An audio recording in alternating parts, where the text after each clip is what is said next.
perspectiva da academia, relativamente àquilo que se pode retirar quando falamos qual é o impacto que a formação contínua de professores, ou formação, no caso estamos a falar de professores, estamos perante professores, mas a formação tem um impacto e contribui para o desenvolvimento profissional dos professores, disso não temos dúvidas. Iremos então ouvir a doutora Teresa Gonçalves, que teve a amabilidade de responder ao nosso convite e a quem mais uma vez agradeço, como a todos os outros. Muito obrigado.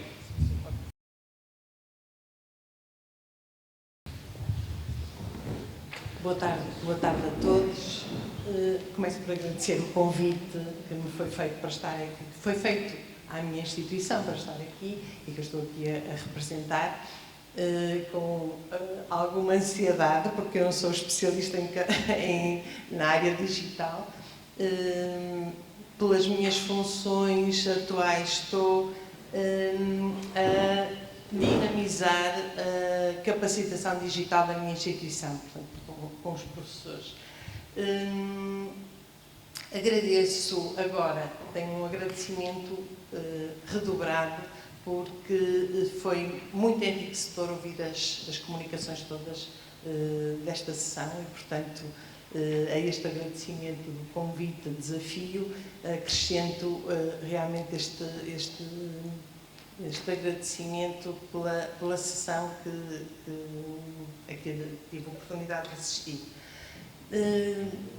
E queria dizer-vos que me parece a mim, não sei se vai ser também a vossa sensação, que de certa maneira vou fazer eco de uma série de coisas que foram aqui levantadas e provavelmente nem vou introduzir nada de novo e vou mesmo ser só um eco de várias coisas que foram aqui apresentadas. Tenho essa sensação, não sei se vai ser também a vossa sensação.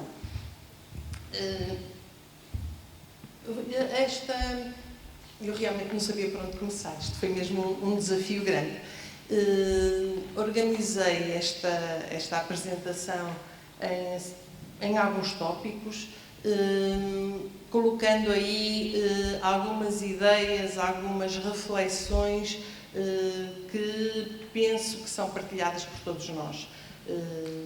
O ensino do pré-escolar, ou até mais cedo, tivemos aqui intervenção precoce, tivemos aqui desde os 0 anos até ao ensino superior, ou mais ainda, até numa perspectiva de aprendizagem ao longo da vida, tem muito mais de comunalidades do que diferenças e, portanto, acho que eu vou falar-vos um pouco também do meu contexto real de trabalho, mas eu penso que estamos a falar do contexto educativo, que é muito mais semelhante do que diferente. Os tópicos que eu organizei, deixem-me ver se me recordo de como foi, vou-vos falar um bocadinho do contexto em que estamos todos e que, de certa maneira, nos desafia para esta questão da capacitação digital. As implicações em termos de aprendizagem, portanto, numa perspectiva dos alunos e em termos de ensino, portanto, numa perspectiva de professores, sabendo que, evidentemente, que esta separação é artificial, mas pronto, para permitir alguma reflexão. Trazer-vos alguns dados de investigação.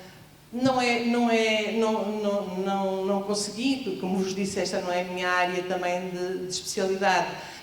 Não fiz um levantamento da investigação de maneira nenhuma exaustivo, mas fui retirar alguns dados de investigação que me parecem curiosos e que me parecem que podem estimular aqui também o nosso pensamento e a nossa ação.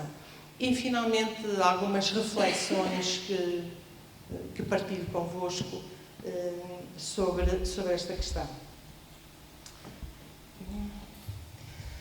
Portanto, como já estão a ver, a minha capacidade digital é muito elementar e, portanto, isto é um PowerPoint muito miserável que eu vos apresento. Portanto, contexto. Algumas ideias sobre o contexto em que nos encontramos.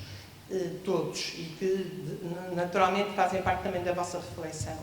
Estas questões do mundo contemporâneo, de estarmos numa sociedade de conhecimento, uma sociedade onde o promotor, o fator de desenvolvimento está fundamentalmente ligado à construção e à partilha de conhecimento. E também todas estas questões ligadas à revolução, ao que se chama a Revolução Industrial 4.0, portanto, ligadas à inteligência artificial, que já aqui foi falada, ligadas à internet das coisas, ligadas à cloud, onde, num espaço que nós não sabemos muito bem onde estão as coisas, que vamos buscar, e como estas duas características que estão aqui enunciadas reconfiguram muitas coisas que são as exigências do trabalho atual e as exigências do exercício da cidadania. Então, há uma reconfiguração total, como nós sabemos. O trabalho modificou-se completamente, as exigências que se fazem em termos de trabalho modificaram-se e o exercício de cidadania participativa, crítica, também passa a ter outros critérios que resultam destas características da contemporaneidade. Depois queria fazer-vos uma referência, que é uma referência do ensino superior, mas que é muito partilhada convosco e provavelmente o ensino superior chegou aqui tarde e a más horas, quando comparado com o resto do ensino, que tem a ver com o modelo de Bolonha, que penso que conhecem, e como isso foi um processo também de reconfiguração do ensino superior, que passou a acentuar o ensino por competências, uma pedagogia ativa, centrada no estudante, e processos de flexibilização curricular, muito ligados também a várias coisas também que conhecem e que têm experiência direta, ao reconhecimento de competências que são obtidas em percursos de formação muito diversos, incluindo a educação informal e às questões de mobilidade no mundo, no espaço europeu e no mundo. Portanto, estas questões que no ensino superior se puseram mais ou menos a partir de 2006 com as reformas que resultaram deste modelo de Bolonha, que pretende criar um espaço europeu do ensino superior, são aquelas também com que os outros níveis de ensino já tinham caminho feito nesta altura e, portanto, partilhamos também isto. Uma questão crítica que se começa, que é crescente no ensino superior e que também é partilhada convosco, é a variedade crescente de perfis de estudantes que ingressam no ensino superior, desde pessoas com percursos formativos anteriores muito diversos, incluindo os percursos formativos mais informais, com reconhecimento de competências, os adultos ativos que procuram formação ao longo da vida, os não nacionais, portanto, há uma diversidade os estudantes que têm necessidades educativas especiais, e esta é uma realidade crescente no ensino superior, que resulta também do sucesso da educação inclusiva nos níveis anteriores e, portanto, também este contexto exige uma outra pedagogia no ensino superior. Todos os dados de investigação e empíricos também sobre como se aprende e sobre pedagogia, toda a questão da aprendizagem ao longo da vida, que também coloca as questões de uma outra forma. Não há um fim de um percurso formativo, isto é contínuo ao longo da vida. E depois, aqui uma referência a uma coisa que também partilhamos e que já foi aqui referida e que constituiu um teste de resistência, como dizem os engenheiros quando fazem testes de resistência às pontes, a pandemia Covid-19, que foi um teste de resistência às instituições, à minha, a todas, e que permitiu uma autoanálise do estado da arte relativamente ao ensino digital e à utilização das tecnologias digitais. E este autoconhecimento não era lá muito favorável, na verdade. Portanto, estamos no ensino superior, na minha instituição, e é partilhado com praticamente todas, exceto a Universidade Aberta, que é uma instituição única no país, totalmente de ensino à distância. Estamos num processo de capacitação digital que foi muito incrementado com esta experiência da pandemia. Como é que estas questões do digital se colocam para nós? Colocam-se na discussão de oferecer ensino à distância ou estas modalidades de ensino híbrido, misto, mas também na integração de tecnologias digitais no ensino-aprendizagem presencial, tal como também já foi aqui referido. Portanto, no nosso caso, na nossa instituição, não temos como objetivo vir a ter grande oferta formativa totalmente à distância. Uma das características fortes da nossa instituição é a proximidade no contacto entre professores e alunos, mas, na verdade, a questão põe-se também na integração de tecnologias digitais no próprio ensino presencial. Outro aspecto onde esta questão do digital se coloca para nós e que corresponde a este processo em que estamos envolvidos é a compreensão de que a capacitação digital dos estudantes e dos adultos e dos professores é uma competência básica no mundo contemporâneo. Daqui a bocadinho mostro-vos uma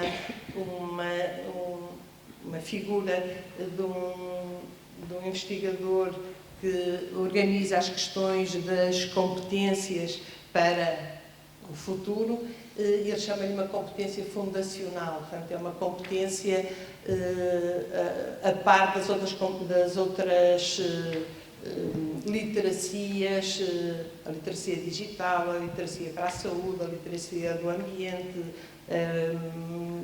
a literacia da comunicação e também a maneira como esta competência pode ser uma competência transversal, isto é, que pode ser transposta entre áreas diferentes e associar-se a outras competências. Portanto, é neste ponto, no ensino superior em geral, que a discussão se põe do digital e que não é muito diferente dos outros níveis de ensino. Olhando agora para o aspecto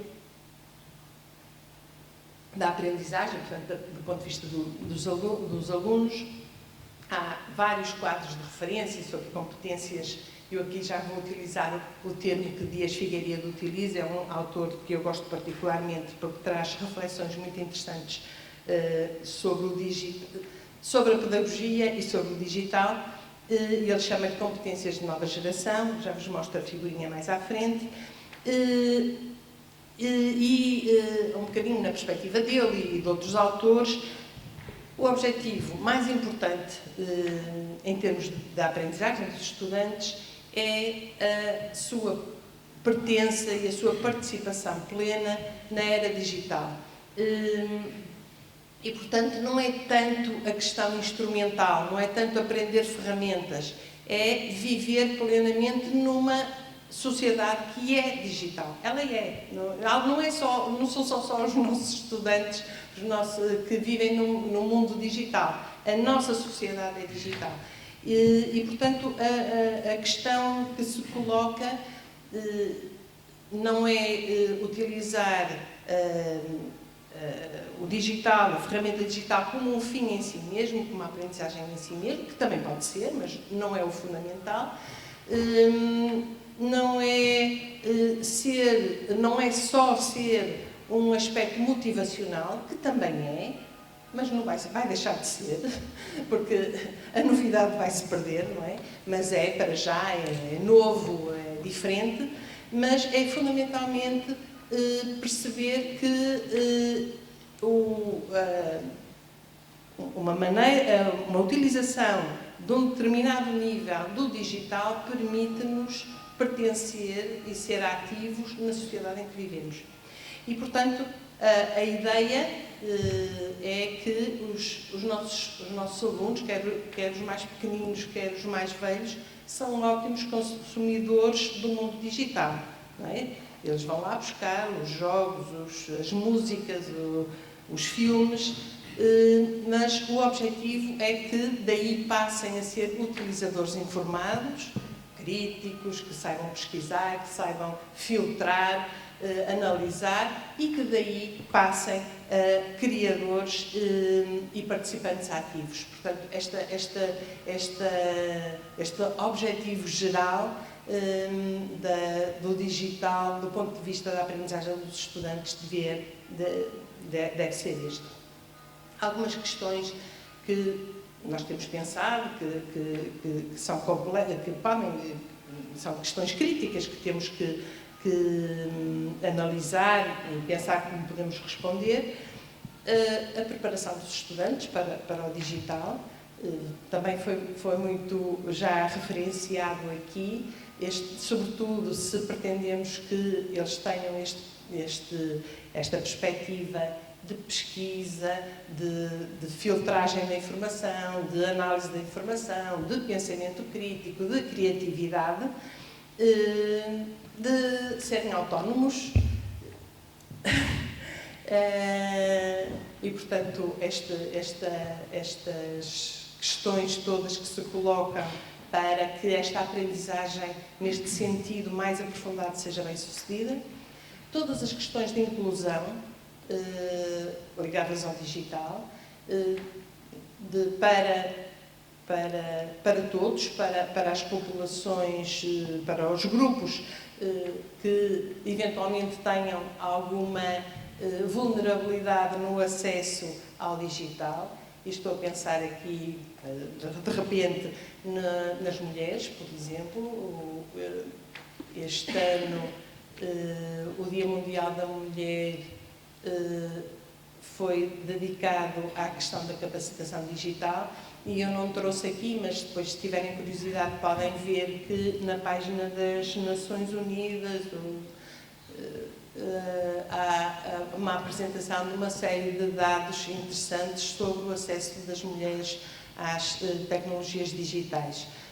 Claro que são dados ao nível do mundo e nós sabemos que o mundo é muito diverso, mas as mulheres têm menos acesso como utilizadoras, têm menos formação, procuram menos formação nessas áreas e, ao nível das profissões ligadas ao digital, a percentagem de mulheres que exercem essas profissões é claramente minoritária. Nós estamos a falar de todos os aspectos ligados à inclusão, como aqueles que também foram aqui referenciados, ligados às infraestruturas, à ligação, a ter os equipamentos. Portanto, todas essas questões são questões críticas e aquela ideia muito importante ligada à inclusão, de não deixar ninguém para trás, deve estar sempre presente nestes processos. Podemos falar também aqui, porque já foi falado dos mais velhos, mas eu provavelmente sou a representante maior dos mais velhos, e as questões, como se sabe, de infoexclusão de uma geração que não é nativa digital. Não é? Portanto, também acho que estas ideias também já estão muito partilhadas, não é? É muito diferente ser um nativo digital ou um migrante digital. E depois a outra questão crítica que se colocou de uma maneira muito evidente durante a pandemia, que é a questão da saúde mental dos estudantes, dos jovens e de todos, mas em particular dos jovens nestes processos de digitalização e de ensino à distância ficaram privados toda a área da sociabilidade, da socialização, que é fundamental como organizador do seu desenvolvimento. Nós também ficamos todos, não é? Mas particularmente nos jovens, sabemos que teve um impacto em termos de saúde mental e, portanto, estas questões são também importantes. Aliás, todos nós já observamos e, se calhar, já nos interrogamos quando vemos grupos de jovens que estão fisicamente uns ao lado dos outros e estão a comunicar através de meios digitais. Portanto, esta questão do isolamento é uma questão que também deve estar em cima da mesa quando olhamos isto tudo do ponto de vista dos estudantes. Portanto, estão a ver aqui algumas ideias.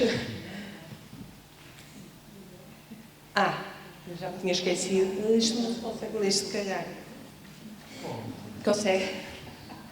Não sei se consigo aumentar. Agora, eu com o meu avanço digital, ia aqui tentar abrir, como fazem as crianças atualmente, os nativos digitais de 2, 3 anos, que chegam com o dedo e já sabem que isto avança. Portanto, este é o tal esquema do Dias Figueiredo, ele está a trabalhar nisto.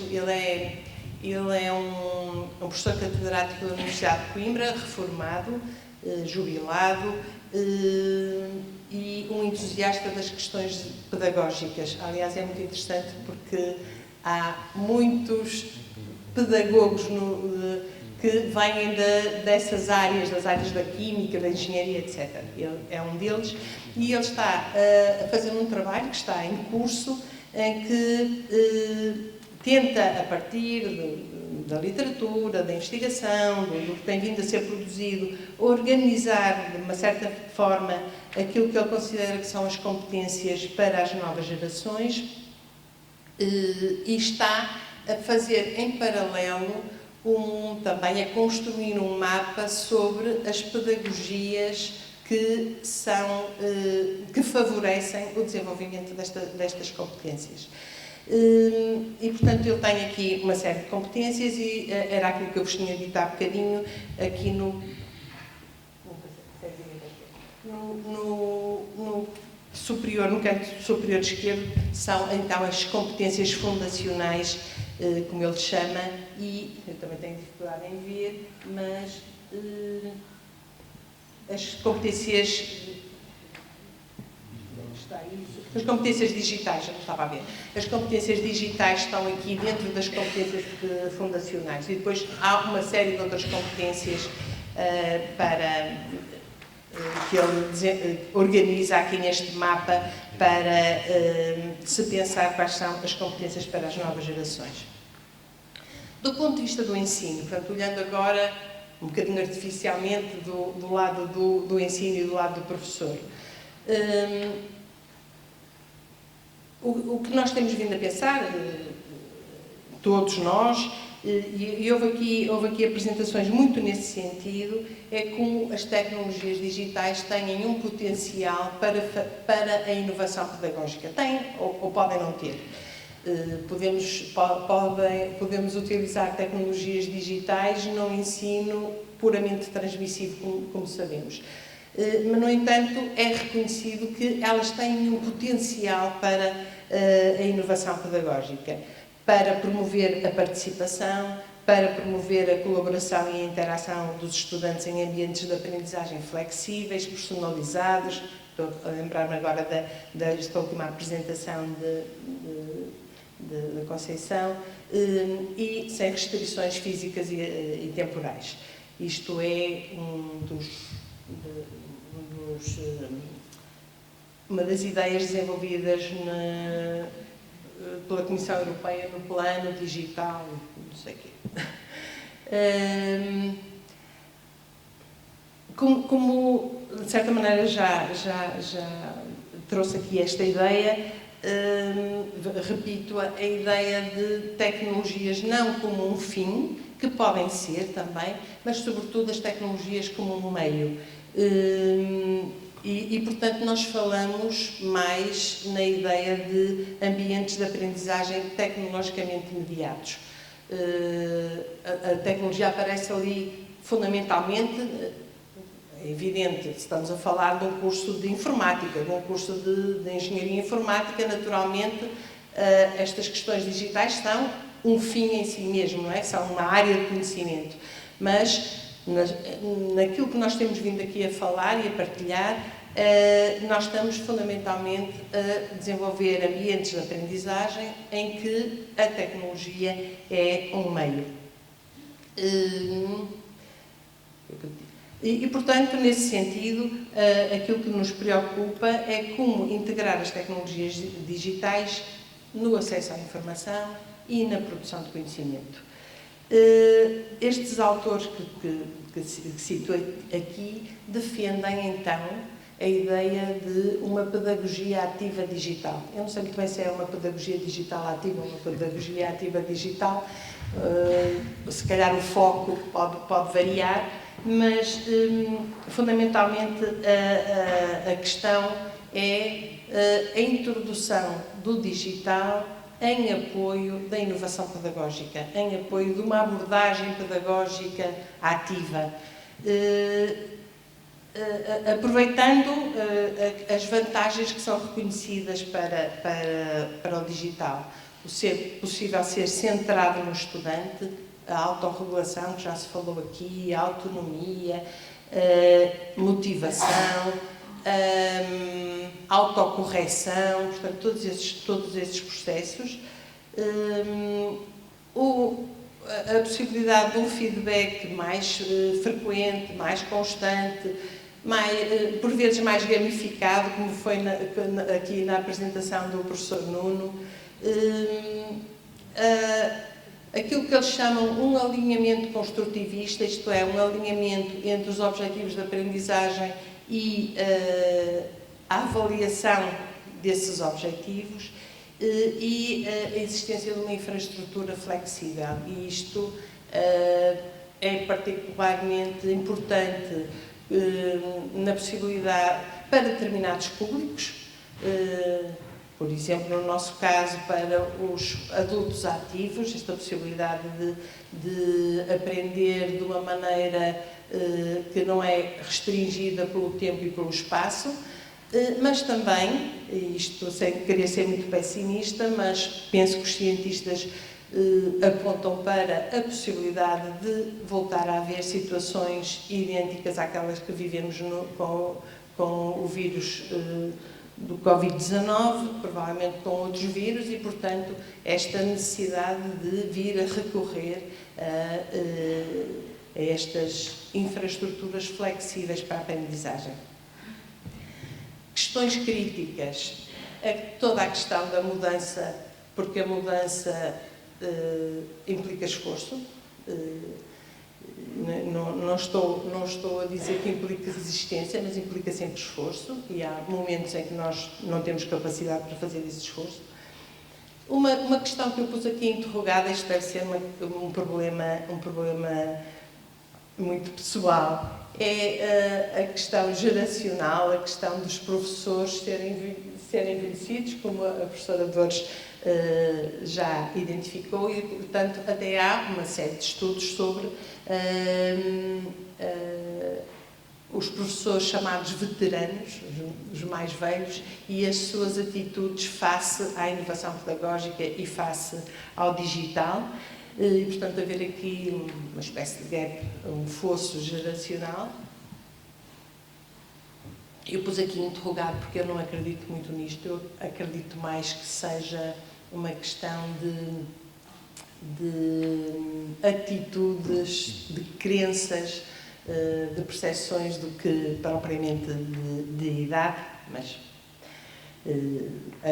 aceito que se possa pensar de maneira diferente, e todas as questões do desenvolvimento profissional, ou seja, da capacitação contínua de professores, todas essas questões que se colocam e são questões críticas. E como é que se faz esta capacitação digital?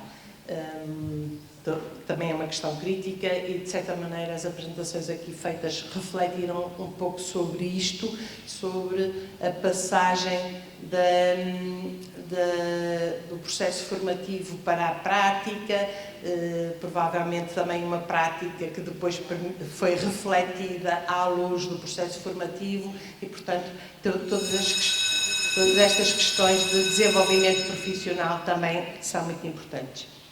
Alguns dados de investigação respigados completamente por aí, só porque achei interessantes.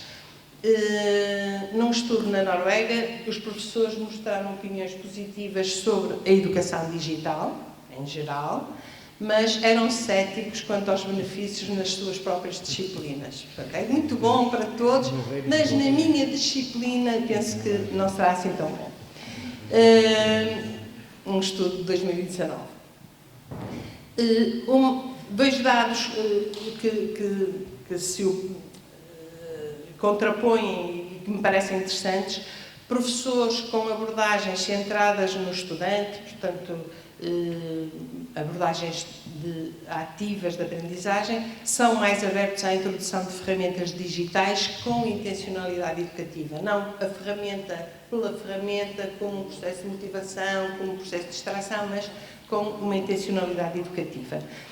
Pelo contrário, professores com abordagens mais transmissivas tendem a usar as tecnologias como uma ferramenta suplementar. Estes dois estudos também parecem interessantes. Depois tenho aqui um outro estudo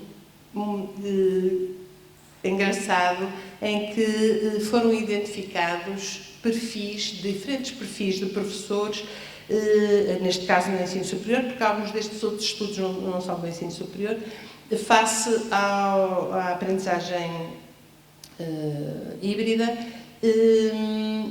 e foram identificados, então, em função das suas percepções, atitudes, mais estas questões de crenças, e, por outro lado, a ação. E, então, foram identificados alguns professores que são inovadores ativos, isto é, acreditam na inovação pedagógica e põem em prática. Outros professores, inovadores passivos. Sim, acredito, mas não está na altura de pôr em prática. E depois há o grupo dos céticos, que não embarca nas questões de inovação pedagógica, mas num caso são conformados, ora bem, mas tem que se fazer, então eu faço, e no outro caso são resistentes, não acredito, nem vou fazer de todo.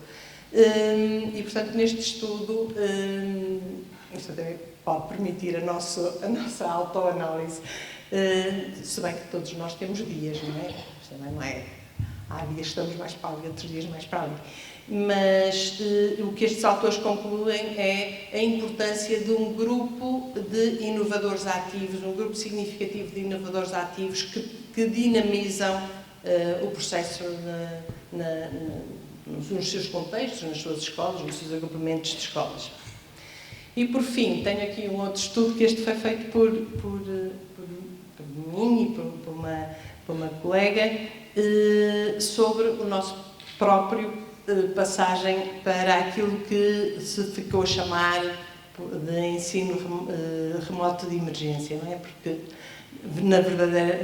nós verdadeiramente não sabíamos e ainda não sabemos muito bem fazer ensino à distância. Portanto, foi ali um ensino de emergência. E nós, depois, em 2020, fizemos um estudo em que recolhemos as percepções de professores e de estudantes sobre o processo que tinha passado, como é que tinha decorrido, aspectos fortes, aspectos fracos, que tinham gostado, que não tinham gostado. E um dos dados mais engraçados que surgiu foi o seguinte: os professores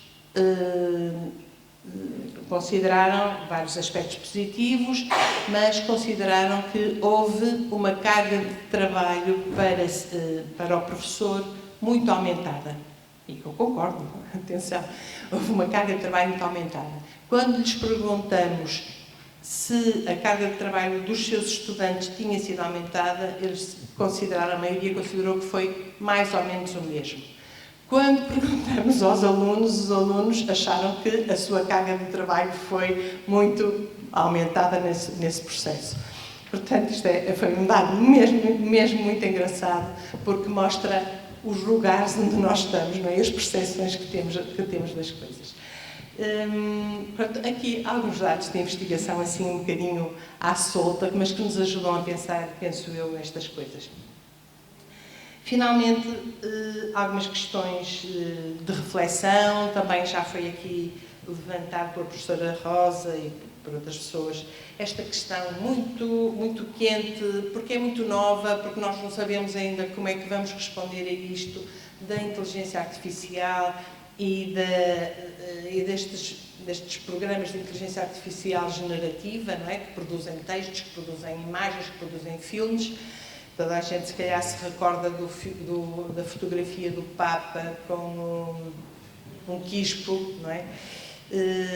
Ou outras questões. Portanto, isto são questões muito novas que nos colocam problemas com os quais temos que aprender a lidar. Dias Figueiredo, o tal autor que eu gosto muito e que é por isso que eu não acredito que a questão de idade seja aqui um balizador destas coisas. Ele é um professor jubilado, portanto terá mais de 70 anos, e ele considera que a inteligência artificial não é para iludir, é para integrar no ensino e mudar o ensino, e vamos ter que mudar o ensino, diz ele. Isto é, ele diz, vai ser mais uma oportunidade que vamos ter para mudar o ensino. Também diz, provavelmente vamos perdê-la, mas é mais uma oportunidade de integrar a inteligência artificial no ensino. Mas coloca-nos questões muito novas, com as quais não sabemos lidar. A questão de propriedade intelectual, de autoria, de fraude académica.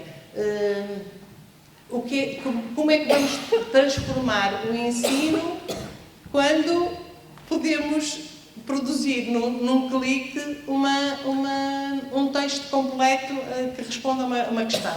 Com erros, é certo, mas também com muitas coisas certas também. E com um aspecto de muito bem escrito. Portanto, todas estas questões são questões de reflexão. Já falei, não vou repetir, tecnologias digitais e inclusão. Nós, no ensino superior, estamos também a lidar com o estabelecimento de standards, de critérios de qualidade para o ensino digital e à distância, portanto, para a avaliação e para, como sabem, os nossos cursos têm que ser avaliados por uma agência e acreditados para poderem funcionar, e estão neste momento já definidos uma série de critérios para o funcionamento do ensino digital e à distância. E depois uma provocação mas eu pensei, isto é uma provocação, mas não é nada, porque vocês falaram todos disto, que é o digital e o analógico, não é? Eu trouxe aqui uma frase, novamente, do Dias Figueiredo, isto foi tudo roubado ao Dias Figueiredo, em que ele diz, bom, o nosso pensamento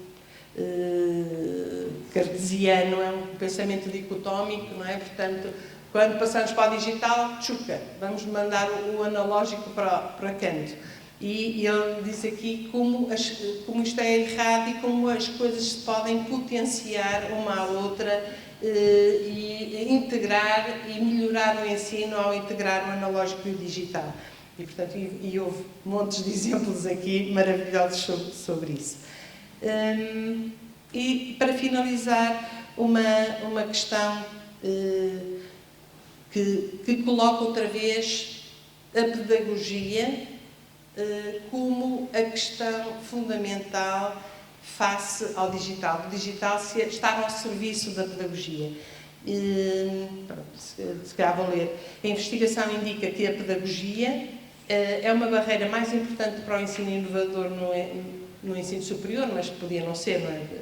Do que o uso da tecnologia. Portanto, a conclusão em todos os 5 estudos, este é um artigo de revisão de outros estudos, é a necessidade óbvia de assegurar que o foco dos programas de desenvolvimento de professores retirem no ensino superior seja primeiro a sua percepção sobre o ensino e depois sobre a tecnologia. Se o objetivo institucional for a aprendizagem ativa dos estudantes, saber como utilizar a tecnologia é importante, mas não suficiente. E, portanto, acho que esta era a minha ideia fundamental que eu queria partilhar convosco. Não sei se concordam, mas eu tenho a perfeita sensação de que fiz eco de tudo o que disseram antes de mim. Portanto, obrigada.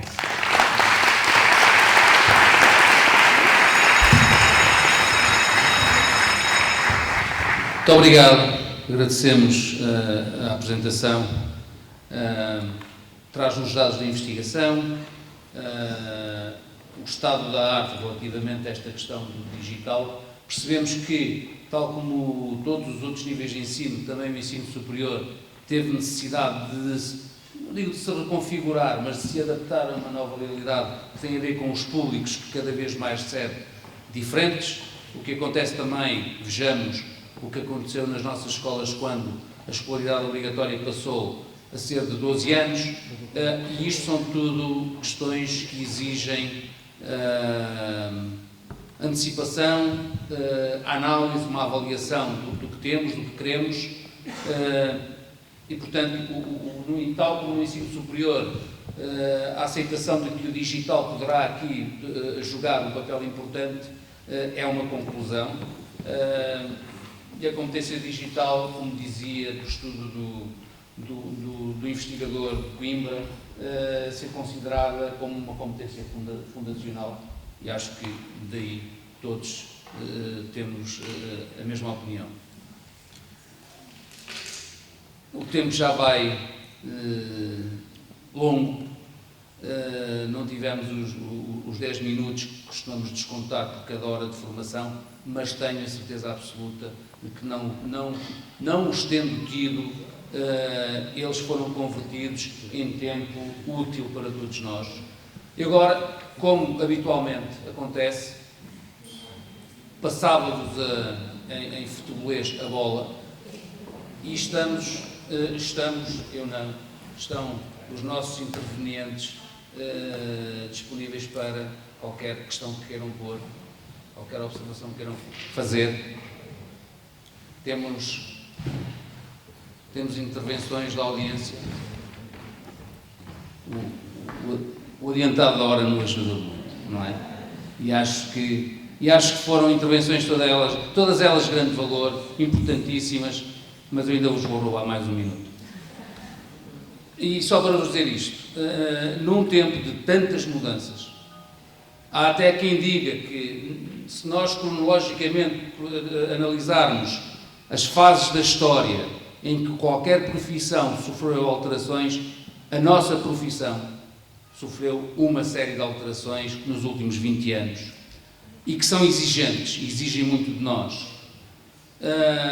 E essa exigência eu considero-a um ponto a nosso favor, porque em tempos também em que a profissão docente está tão depauperada, há uma agenda internacional que pretende fazer com que nós sejamos apelidados de facilitadores, como já nos chamaram acompanhantes, colaboradores, e por aí vai. Nós não somos, até podemos ser isso tudo, mas somos acima de tudo profissionais da educação. Quem sabe de educação são os professores. E nós temos que ter esse ponto de honra, e quanto mais nos capacitarmos e nos desenvolvermos profissionalmente, mais perto estamos de ser aquilo que efetivamente somos, professores e professoras. Muito obrigado e até para a semana.